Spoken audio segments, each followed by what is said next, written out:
So today is Thursday, October 13th, 2022. Tomorrow is my company's picnic day, so today is almost like a Friday for me.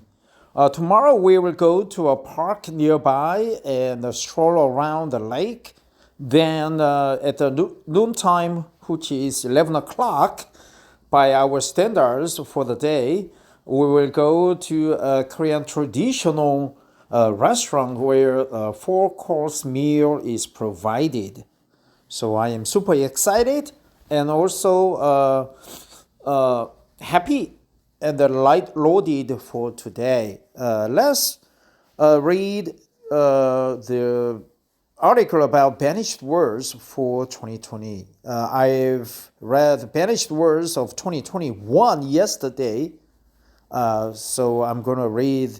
I found the article very interesting. I'm trying to read a similar article to practice English, to learn words, expressions, and sentences that I could use later when I meet foreigners, when I move to the States, Canada, Australia, New Zealand, UK, and so on and so forth. Here, let's go and try this article from a purely academic perspective. This one is from mlive.com. Banished words of 2020 include COVID-19 Karen, updated December 31st, 2020, 12:38 p.m., published December 31st, 2020, 12:36 p.m. So we have more than 7,000 shares by Justin Lofton, J. Lofton at mlive.com. This writer sounds familiar to me. Probably I've read another article by this famous writer. Thanks, Justin Lofton. You are doing a good job. As you say goodbye to 2020, think about bidding farewell to these 10 banished words and phrases as well. Naturally, COVID-19 terminology tops the list of words to leave behind as we enter the new year. Karen, I know, right? And sus also made the list of overused, misused, and useless words compiled by Lake Superior State University. Lake Superior State University, LSSU. Overused, misused, and useless words. LSSU heard from people all over the US and the world, and it seems everyone is sick of the COVID-19 pandemic and associated words and phrases, according to a news release. COVID-19 terminology monopolized submissions for the annual banished words list, with more than 250 of the 1,450 plus nominations for banishment being related to the virus.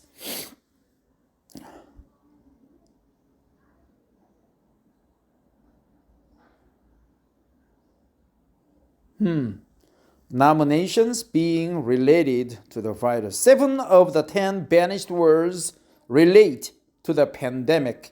Ranked number 1 to get rid of is what started it all, COVID-19.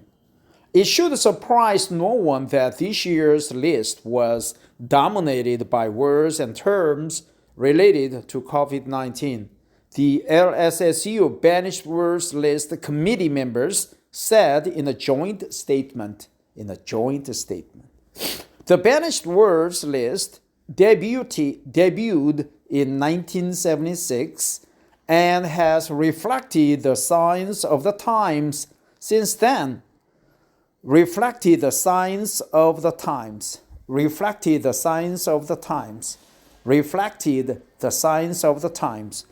This year's defining mood: we are all in this together, by banishing expressions like we are all in this together. The committee, consisting of associate English professors Mary McIntyre, Julie Barber, and Chad Badr joint statement said, "To be sure, COVID-19 is unprecedented in wreaking havoc,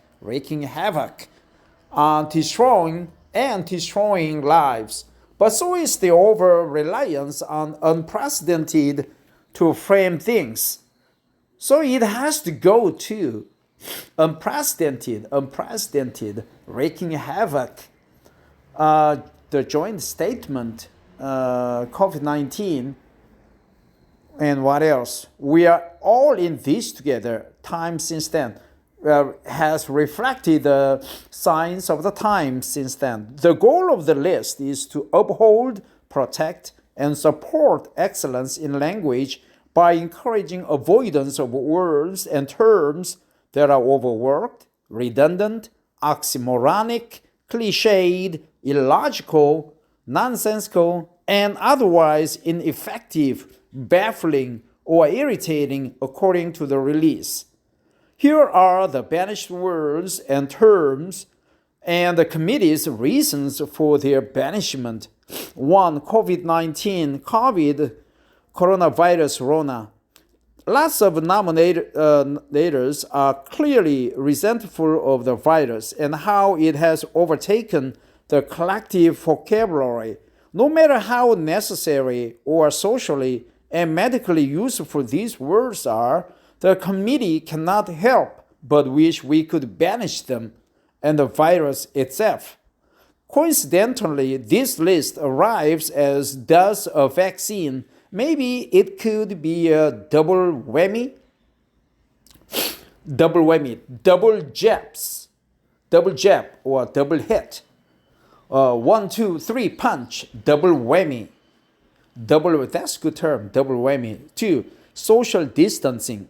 This phrase is useful as wearing a mask and maintaining distance are instrumental in preventing the spread of infection. But people are ready for the phrase to become useless. The tons of more than 50 nominations ranged from impatient to heartfelt.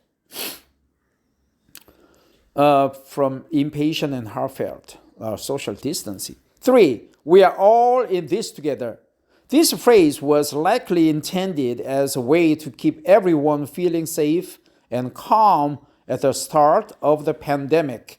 Throughout the year, it became clear that everyone is dealing with the virus in different ways as they confront different challenges in coping with it. As with many words that show up on the list, its usefulness has faded. 4. In an abundance of caution. That's a good term too. In an abundance of caution, various phrasings. Yes, humanity needs to follow safeguards during COVID-19. The statistics are sobering. More than 19 million cases and more than 342,000 deaths confirmed in the US, and are more than 82 million cases and more than 1.8 million deaths worldwide. But this phrasing is vague. What is the standard measurement for caution, metric or US standard? Metric or UK British standard, not US standard. In an abundance of caution. 5. In these uncertain times, various phrasings, the committee agrees that COVID-19 has upended everyday life and wishes these weren't so. But putting things into imprecise context shouldn't help matters. The blur dilutes reality and to some sounds like the beginning of a movie trailer. What exactly does it mean for times to be uncertain? Look at a clock. In these uncertain times. 6. Pivot.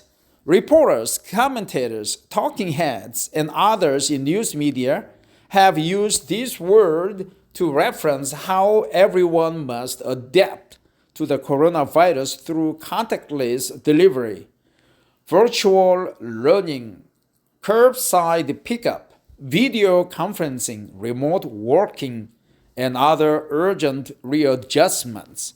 That's all true and vital. But basketball players pivot. Let's keep it that way. But basketball players pivot. Let's keep it that way. Let's keep it that way. Pivot. 7. Unprecedented. Despite the fact that unprecedented was banished in 2002, given that it was nominated many times this year for misuse in describing events that do have a precedent, inclusion again seems warranted. Unprecedented. 8. Karen. What began as an anti-racist critique of the behavior of white women in response to black and brown people has become a misogynist umbrella term for critiquing the perceived or over-emotional behavior of women. As one nominator said about the reasons for this banishment, I would tell you why, but I would sound like a Karen. Another critic observed, offensive to all normal people named Karen is the embarrassing misogynist umbrella term. 9. Sus. It's a shortened version for suspicious. Sus.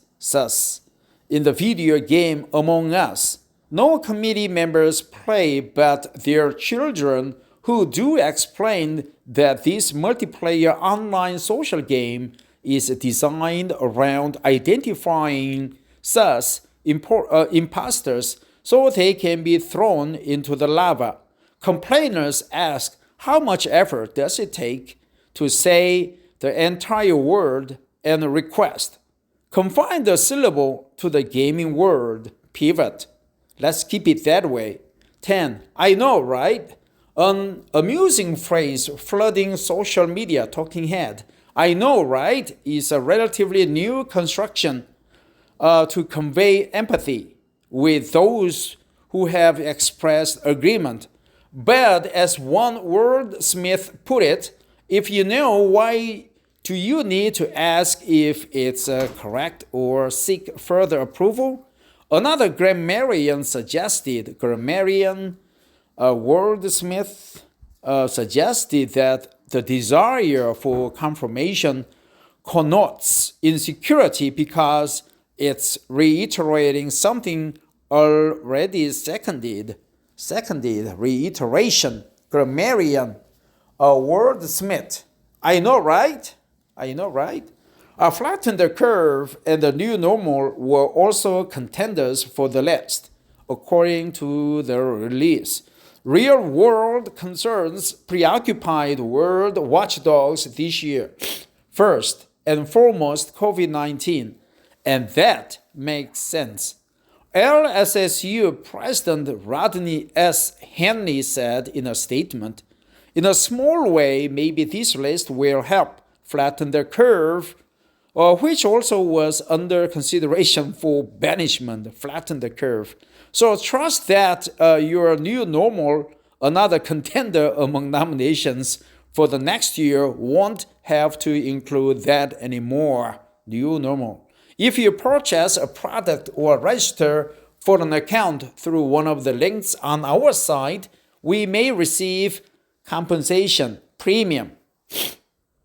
Justin, Justin Lofton, thanks for your article. It's quite funny.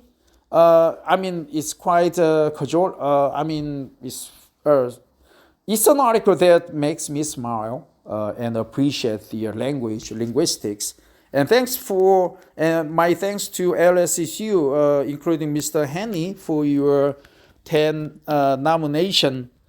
nominated words for banishment for 2020. It's a quite funny article, quite insightful. I really appreciate your English department's effort. I picked up a lot of words and expressions such as grammarian, wordsmith. Let's keep it that way. Pivot, COVID, flatten the curve, new normal. In the abundance of caution, I would like to not mention the 10 banished words, but I will just submit one word that is prevalent in Korea: uncontact. Okay, contactless, but we instead of contactless, we just used uncontact. It's a Korean English, but it's widespread worldwide, and it is registered with the Longman Dictionary or dictionary.com. So we made up a word for English-speaking world. We made a contribution. So, but it's overused, misused, and useless, nonsensical, baffling, and so on. News released in a joint statement. Social distancing, we are all in this together. I knew, right, in abundance of caution, if in these uncertain times, pivot. Unprecedented, Karen. Karen is a misogynist umbrella term. Suspicious. I know, right? Misogynist umbrella term.